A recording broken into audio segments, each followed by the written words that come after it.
que ordenaron una auditoría en el Instituto de Previsión Social con respecto a los 5 médicos que conformaron el equipo que intervino en este caso en particular. Esa es la decisión comunicada por el Instituto de Previsión Social, Mateo.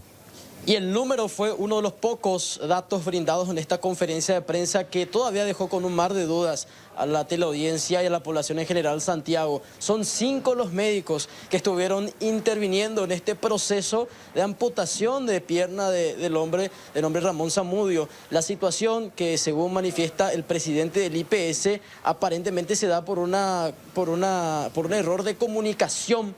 Y es lo que todavía se mantuvo en esta conferencia de prensa. La postura del IPS de forma oficial es que supuestamente no hubo realmente un error médico como tal dentro del procedimiento quirúrgico, sino un error de comunicación. De igual forma, son 5 los médicos, incluyendo personas que estaban recién empezando la profesión. Hablamos de los médicos residentes que están incluidos dentro de este grupo de 5, quienes finalmente serán sometidos a sumario y fueron apartados obviamente del cargo que ocupan actualmente. También en esta conferencia se habló del protocolo de comunicación que fue violado durante esta operación y finalmente se habla de este final. La investigación dará finalmente resultado. Esto decía el presidente del IPS, quien a propósito fue muy criticado en estos últimos días. Hablamos del doctor Vicente Bataglia. En este caso, lo que sí es muy evidente es que no se manejó nada bien la comunicación con el paciente y con su familiar en relación a su afección y a los pasos a seguir en su tratamiento.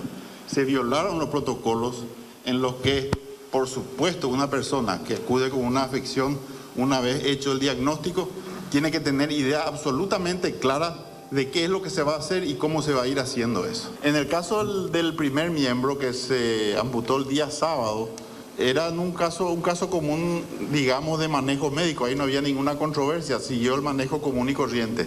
Sin embargo, la cirugía que se realizó, creo que hoy, esta mañana, para la amputación o ayer de noche para el segundo miembro, sí ya estaba en el medio de la controversia y esa entró dentro del protocolo y ese miembro sí está afectado. Pero continuó hablando, hizo otras declaraciones respecto a este mismo caso. ¿Qué más dijo Bataglia?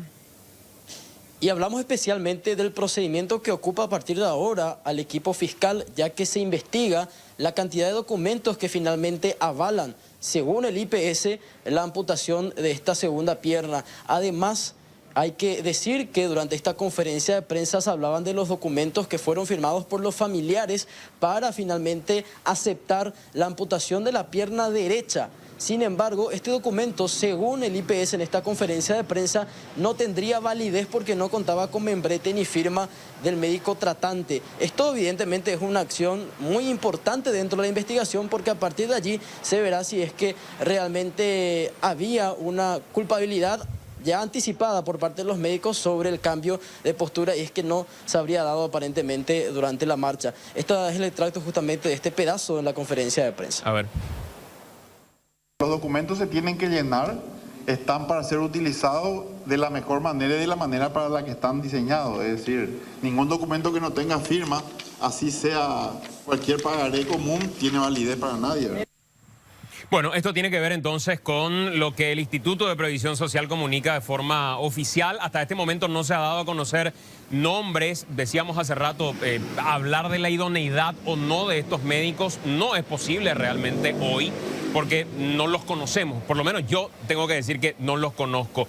Pero habló el director médico también del IPS, el doctor Oscar Franco. Y hacían referencia especialmente a una recomendación, a una orden del Ministerio Público de no revelar nombres hasta que se dé una imputación por supuesta mala praxis. Entonces, hasta el momento no tenemos los nombres de estas personas por esta orden, según lo que había manifestado el presidente del IPS. Lo que hace referencia al director médico del Hospital Central del Instituto de Previsión Social es especialmente al procedimiento que finalmente menciona que ambas piernas debían ser amputadas. De igual forma, simplemente variaba la urgencia de cada una teniendo en cuenta la enfermedad y el avance de la situación médica de este paciente. Escuchemos lo que decía Oscar Franco. Lo que se les comunicó fue incompleto. Se les comunicó que la cirugía había salido bien, la primera estamos hablando, y lo que también fue la falta de comunicación es que ahí tampoco fueron comunicados que hubo un cambio en el plan quirúrgico, pero se les comunicó que el paciente salió de quirófano, que estaba estable y que iba a quedar internado de nuevo.